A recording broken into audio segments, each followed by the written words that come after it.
नागरिक उपभोक्ता मार्गदर्शक मंच के द्वारा हाईकोर्ट में जनहित याचिका दायर कर स्थानीय निकायों के चुनाव पर कोरोना की तीसरी लहर की समाप्ति तक रोक लगाने की राहत चाही है। याचिका में जिक्र किया गया है कि प्रदेश के 27 जिलों में डेल्टा वेरिएंट के कुछ केस मिल चुके हैं और चुनाव होने से ये महामारी फैलने का खतरा बना हुआ है। माणोदाल क्षेत्र में रहने वाली एक महिला और उसके साथियों पर 17 लाख रुपए की धोखाधड़ी किए जाने का आरोप लगाते हुए एक शिकायत पुलिस अधीक्षक को सौंपी गई है। शिकायतकर्ता का आरोप है कि रुपए दोगुने करने का लालच देकर उनके साथ धोखाधड़ी की गई। कुंडम ग्राम पंचायत के अंतर्गत आने वाले फिटकोही और बैरागी जलाशय पर मछुआ समिति का अध्यक्ष कब्जा जमाए हुए हैं। यह आरोप लगाते हुए मध्य प्रदेश फिशरमैन कांग्रेस के द्वारा कलेक्टर को एक पत्र सौंपा गया है। आचार्य विनोबा भावे वार्ड में स्थित बंबा देवी मंदिर के पास एक अति जर्जर भवन को गिराने की कार्यवाही नगर निगम द्वारा की गई। एक दिन पहले जहां भारी विरोध के चलते निगम की टीम को वापस लौटना पड़ा, तो वहीं पुलिस बल की मौजूदगी में कार्यवाही को अंजाम दिया गया। इस कार्यवाही के चलते क्षेत्र में हड़कंप मचा रहा। बंबा देवी मंदिर के पास जर्जर भवन को गिराने की कार्यवाही के दौरान आपदा प्रबंधन टीम और होमगार्ड के जवानों ने मॉक ड्रिल भी की। लोगों को बताया कि अचानक मकान गिर जाए तो उसमें दबे लोगों को निकालने के लिए क्या क्या किया जाना चाहिए। गोरखपुर गुरुद्वारे के समीप स्थित श्याम खाटू महाराज के मंदिर में एकादशी के मौके पर भजन कीर्तन का आयोजन किया गया। इस धार्मिक कार्यक्रम में महिलाओं ने शामिल होकर विधिवत पूजा अर्चना की और भगवान को भोग अर्पित किया। आधारताल तालाब के समीप एक यात्री बस के चालक ने लापरवाही पूर्वक वाहन चलाते हुए बाइक सवार युवक और महिला को टक्कर मार दी। इस घटना में युवक की मौके पर ही मौत हो गई, जबकि महिला गंभीर रूप से घायल है और उसे उपचार के लिए अस्पताल में भर्ती कराया गया है। मंगलवार को फिर से कोरोना का एक नया मरीज सामने आया है। खास बात यह है कि कोरोना से 24 घंटे में एक भी मौत नहीं हुई है। वहीं एक्टिव केसों की संख्या 17 है।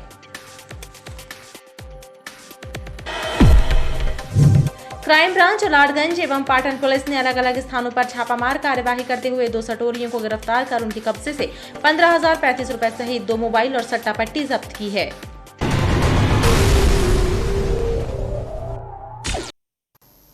नमस्कार, स्वागत है आपका BTV न्यूज में। आपके साथ मैं हूं सना और आइए करते हैं खबरों की शुरुआत, लेकिन उसके पहले नजर डाल लेते हैं हेडलाइंस पर। नेशनल हाईवे पर अंधमुख बाईपास के पास देर रात 2 ट्रकों और हाईवा में हुई जोरदार भिड़ंत। घटना के बाद लगा हाईवे पर लंबा जाम। पुलिस ने क्रेन की सहायता से वाहनों को हटाया। पात्रता पर्ची वितरण में पक्षपात का आरोप लगाते हुए भाजपा कार्यकर्ताओं ने किया लालमाटी जोन कार्यालय का घेराव। भाजपा कार्यकर्ताओं की उपस्थिति में पात्रता पर्ची बांटने की मांग की। महंगाई भत्ता कम मिलने से आक्रोशित कर्मचारियों ने किया प्रदेश सरकार के खिलाफ प्रदर्शन। 27% महंगाई भत्ता और लंबे 2 वेतन वृद्धियां देने की मांग की। जबलपुर लोकायुक्त ने भोपाल में पदस्थ NHM के प्रभारी EE को 3 लाख रुपए रिश्वत लेते रंगे हाथों पकड़ा। हबीबगंज स्टेशन के बाहर हुई कार्यवाही। जबलपुर निवासी ठेकेदार से सिवनी के जिला अस्पताल के मेंटेनेंस कार्य का बिल पास करने के लिए मांगी थी। आचार्य विनोबा भावे वार्ड में स्थित बंबा देवी मंदिर के पास एक अति जर्जर भवन को गिराने की कार्यवाही नगर निगम द्वारा की गई। एक दिन पहले जहां भारी विरोध के चलते निगम की टीम को वापस लौटना पड़ा, तो वहीं पुलिस बल की मौजूदगी में कार्यवाही को अंजाम दिया गया। इस कार्यवाही के चलते क्षेत्र में हड़कंप मचा रहा। घमापुर बंबा देवी मंदिर के पास स्थित धर्माबाई के पुराने और बेहद जर्जर भवन को गिराने की कार्यवाही नगर निगम के अतिक्रमण दस्ते द्वारा की गई। 2 मंजिला मकान खतरनाक था, जिसके चलते पड़ोसियों द्वारा बार बार शिकायत की जा रही थी कि यदि बारिश के मौसम में मकान गिरा तो आसपास रहने वालों का भी नुकसान हो सकता है। अतिक्रमण दस्ते ने पुलिस बल की मौजूदगी में JCB के जरिए मकान को ढहा दिया।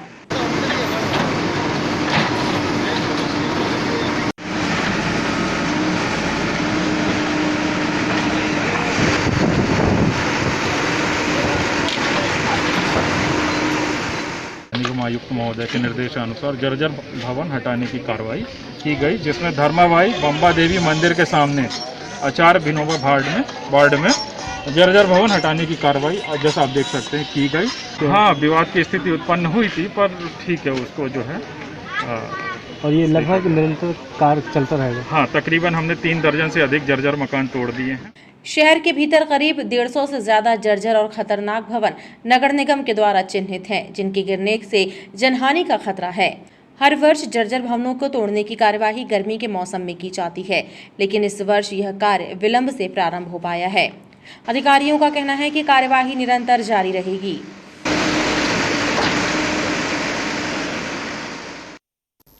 बंबा देवी मंदिर के पास जर्जर भवन को गिराने की कार्यवाही के दौरान आपदा प्रबंधन टीम और होमगार्ड के जवानों ने मॉक ड्रिल भी की। लोगों को बताया कि अचानक मकान गिर जाए तो उसमें दबे लोगों को निकालने के लिए क्या क्या किया जाना चाहिए।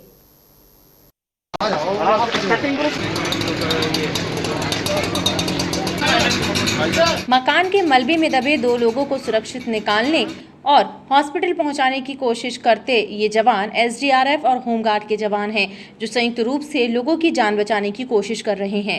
ये नज़ारा उस मॉक ड्रिल का है जो आपदा प्रबंधन टीम और होमगार्ड के जवानों ने बंबा देवी मंदिर के पास किया, जब नगर निगम की टीम जर्जर भवन को तोड़ने की कार्यवाही कर रही थी।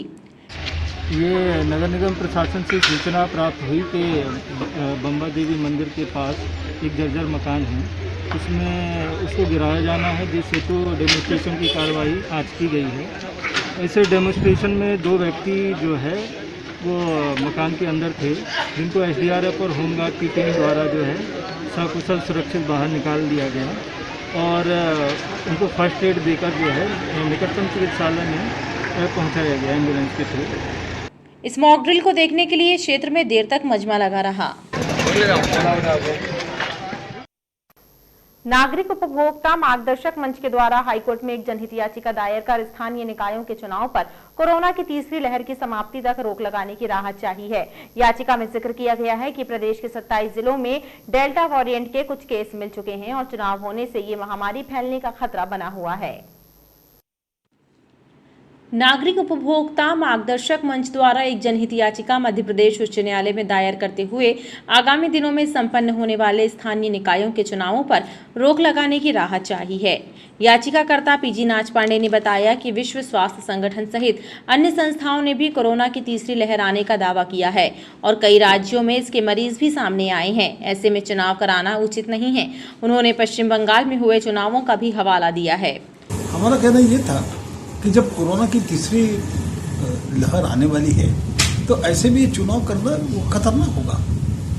ये तो चुनाव के कारण ऐसे जैसे बंगाल में, केरला में चुनाव के कारण कोरोना फैल गया वहाँ पर, अब बहुत बेकाबू हो गया है वहाँ पर, तो ऐसा यहाँ पर भी फैल सकता है। सुप्रीम कोर्ट ने खुद बोला है कि ये कांवड़ यात्रा बंद करो करके चुनाव का कोरोना के कारण, तो ऐसा भी इसलिए हम लोग चाह रहे हैं कि जब तक तीसरी लहर खत्म नहीं होती है तब तक ये चुनाव नहीं किया जाए, ये हम लोग चाह रहे हैं और इसी कारण हम लोगों ने एक जनहित याचिका दायर कर दी है। बहरहाल जनहित याचिका पर अभी सुनवाई होना शेष है। कुंडम ग्राम पंचायत के अंतर्गत आने वाले फिटकोही और बैरागी जलाशय पर मछुआ समिति का अध्यक्ष कब्जा जमाए हुए हैं। यह आरोप लगाते हुए मध्य प्रदेश फिशरमैन कांग्रेस के द्वारा कलेक्टर को एक पत्र सौंपा गया है। मध्य प्रदेश के फिशरमैन ने कांग्रेस के बैनर तले कलेक्टर के नाम ज्ञापन सौंपकर कुंडम ग्राम पंचायत के मछुआ समिति के अध्यक्ष पर आरोप लगाए हैं। उनका कहना है कि अध्यक्ष के द्वारा मछुआरों का शोषण किया जा रहा है, जिसके कारण उनकी रोजी रोटी संकट में है। कोई बैरागी जलाशय अपने कुंडम ग्राम पंचायत के अंतर्गत आता है। वहाँ पर एक दबंग है जो वर्तमान में अध्यक्ष बना हुआ है, 25 साल से हमारे मछुआरों को शोषण कर रहा है और अभी हम यहाँ पर कलेक्टर जी के नाम पे ज्ञापन सौंपने आए। पहले भी हमारे मछुआरों ने उनको ज्ञापन सौंपा है। इनके साथ अत्याचार हो रहा है, इनके साथ में इनके अधिकार का हनन हो रहा है। लंबे समय से ये मांग भी कर रहे हैं। इनकी सरकार की योजना जितनी आती हैं, सरकार योजना तो दे रही है लेकिन इनकी योजनाएं वो खा लेते। सरकार की गाइडलाइन के हिसाब से इनको कोई योजना नहीं मिल पा रही, क्योंकि वो जो दबंग आदमी है मत्स्य विभाग की मिलीभगत से काम कर रहा है। मध्य प्रदेश फिशर कांग्रेस के द्वारा ज्ञापन दिया गया जिसमें उन्होंने धनवाही, ग्राम धनवाही जो कुंडम में है, वहाँ के मत्स्य उद्योग सहकारी समिति के अध्यक्ष के खिलाफ अनियमितता की शिकायत दर्ज इनके द्वारा दी गई है। इसकी जांच कराएंगे। फिशरमैन कांग्रेस संगठन ने इस मामले को गंभीरता से लेकर त्वरित कार्यवाही करने पर जोर दिया है ताकि मछुआरों को रोजगार और शासन की योजनाओं का लाभ मिल सके।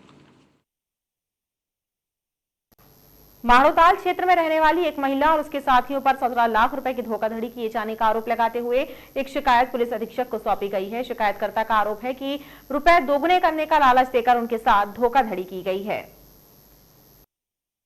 एसपी कार्यालय पहुंची रीना सोनकर ने बताया कि संस्कार सिटी में रहने वाली रजनी नाम की महिला ने उसे अपने साथी अभिषेक सोनी से मिलवाया था और रुपए दुगने होने का लालच देकर उसके और उसके परिचितों से लगभग 17 लाख रुपए हड़प लिए और अब पैसे लौटाने में आनाकानी कर रहे हैं। मुझे एक महिला मिली थी जिसका नाम रजनी सोनी था। उनने बोला कि मेरी एक कंपनी है विदेश की और ये बहुत बड़ा गिरोह है इन लोगों का। इनने मुझसे ये बोला कि अगर आप 5 लाख रुपए जमा करते हैं तो आपको हम डबल देंगे। फिर हमने अभिषेक सोनी जी जो हैं रजनी सोनी जी ने मिलवाया हमको, तो मैंने अपने पार्टनर के अकाउंट से मोहम्मद नौशाद अंसारी के अकाउंट से RTGS करवाया। पहले 4 लाख रुपए करवाया, फिर बिमल दुबे जी से इनने मुझे मिलवाया MD बोल के, उनके अकाउंट में 3 लाख रुपए करवाया मैंने। और ऐसे करते करते मैंने 2-3 लोगों का पैसा और इन्वेस्टमेंट करा दिया। कितनी रकम थी? लगभग 17 से 18 लाख रुपए हो गए। वहीं CSP तुषार सिंह ने इस मामले को जांच में लेकर वैधानिक कार्यवाही करने का आश्वासन दिया है। महिला रीना राज सोनकर ने एक आवेदन पत्र प्रस्तुत किया है जिसमें उन्होंने ये शिकायत की है कि 2-3 व्यक्तियों ने इनके द्वारा लोभ दिया गया कि इनका पैसा वो कुछ समय में ज़्यादा डबल करके दे देंगे, जिनके द्वारा इन्होंने RTGS के माध्यम से पैसे जमा कराए गए हैं, जिनकी इन्होंने रसीद दी। अब इसकी जांच की जाएगी और जो भी व्यक्तियों को जिन्होंने इनको पैसा दिया है, क्या लिखा पढ़ी में दिया है, उनसे सारे दस्तावेज लिए जाएंगे और उनको बुला के पूछताछ की जाएगी और फिर जो भी वैधानिक कार्रवाई होगी वो फिर की जाएगी। वहीं रीना सोनकर का कहना है कि रजनी और अभिषेक ने अपने बॉस विमल दुबे से भी मिलवाया था और वो भी इसमें शामिल हो सकता है। क्राइम ब्रांच और लाडगंज एवं पाटन पुलिस ने अलग अलग स्थानों पर छापामार कार्यवाही करते हुए 2 सटोरियों को गिरफ्तार कर उनके कब्जे से 15,035 रुपए सहित 2 मोबाइल और सट्टा पट्टी जब्त की है। क्राइम ब्रांच और पुलिस की टीम ने 2 अलग अलग थाना क्षेत्र में कार्यवाही करते हुए 2 सटोरियों को गिरफ्तार किया है।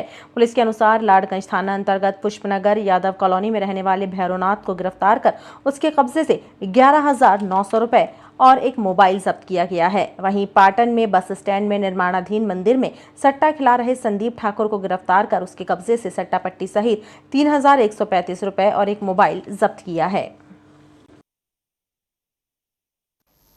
मंगलवार को फिर से कोरोना का एक नया मरीज सामने आया है। खास बात यह है कि कोरोना से 24 घंटे में एक भी मौत नहीं हुई है। वहीं एक्टिव केसों की संख्या 17 है। जिले में मंगलवार को कोरोना का नया मामला सामने आने के बाद कुल संक्रमित 50,611 हो गए हैं। वहीं इनमें से 49,911 व्यक्ति स्वस्थ हो गए हैं। बात करें कोरोना से मृत होने वाले मरीजों की तो 24 घंटे में एक भी व्यक्ति की मौत कोरोना से नहीं हुई है। वहीं स्वस्थ होकर कोई भी मरीज अस्पताल से मंगलवार को डिस्चार्ज नहीं हुआ है। एक्टिव केस भी 17 रह गए हैं। वहीं 24 घंटे में 6,430 सैंपल कोरोना टेस्ट के लिए भेजे गए हैं। गोरखपुर गुरुद्वारे के समीप स्थित श्याम खाटू महाराज के मंदिर में एकादशी के मौके पर भजन कीर्तन का आयोजन किया गया।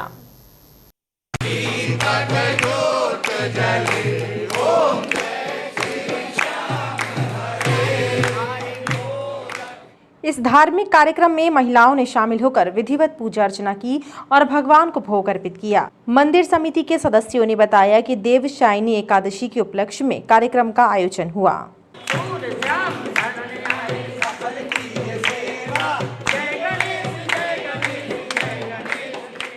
आज का देवशयनी एकादशी का कार्यक्रम रहा शुक्ल पक्ष का और समिति पिछले महीने गठित हुई थी।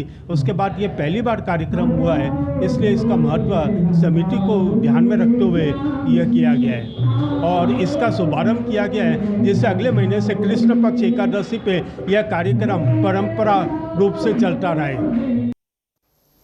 आधारताल तालाब के समीप एक यात्री बस के चालक ने लापरवाही पूर्वक वाहन चलाते हुए बाइक सवार युवक और महिला को टक्कर मार दी। इस घटना में युवक की मौके पर ही मौत हो गई, जबकि महिला गंभीर रूप से घायल हो गई और उसे उपचार के लिए अस्पताल में भर्ती कराया गया। आधारताल थाना क्षेत्र अंतर्गत तालाब के पास एक यात्री बस की चपेट में आकर मोटरसाइकिल सवार एक युवक की मौत हो गई और एक महिला घायल हो गई। पुलिस के अनुसार घटना करीब शाम 7:30 बजे की है, जब महाराजपुर की ओर से आ रही यात्री बस मोटरसाइकिल से सटा कर निकाली गई, जिसके कारण टक्कर लग गई और बाइक सवार अनियंत्रित होकर बस की चपेट में आ गया, जबकि महिला को भी गंभीर चोट आई है। सवारी बस थी, इससे एक्सीडेंट हुआ। बस ड्राइवर मौके पर ही बस को छोड़कर भाग गया और जो बाइक में थे उसमें से एक बुजुर्ग महिला थी और एक करीब 30 से 35 साल का नवयुवक था। नवयुवक की वही मौके पर ही मौत हो गई और जो बुजुर्ग महिला थी वो घायल थी, तो उसको एम्बुलेंस से विक्टोरिया अस्पताल रवाना किया गया और जो डेड बॉडी थी उसको भी विक्टोरिया अस्पताल रवाना कर दिया। कहाँ का रहने वाला था, कहाँ जा रहा था? अभी इसकी जांच की जा रही है। गाड़ी का नंबर क्योंकि नहीं था, बाइक में नंबर प्लेट नहीं थी, तो अभी इसकी जाँच की जा रही है। पुलिस के मुताबिक घटना के बाद बस चालक बस छोड़कर फरार हो गया था। बहरहाल पुलिस ने बस को जब्त कर उसकी तलाश शुरू कर दी है। खबरों का सिलसिला लगातार जारी रहेगा, आप देखते रहिए BTV न्यूज़।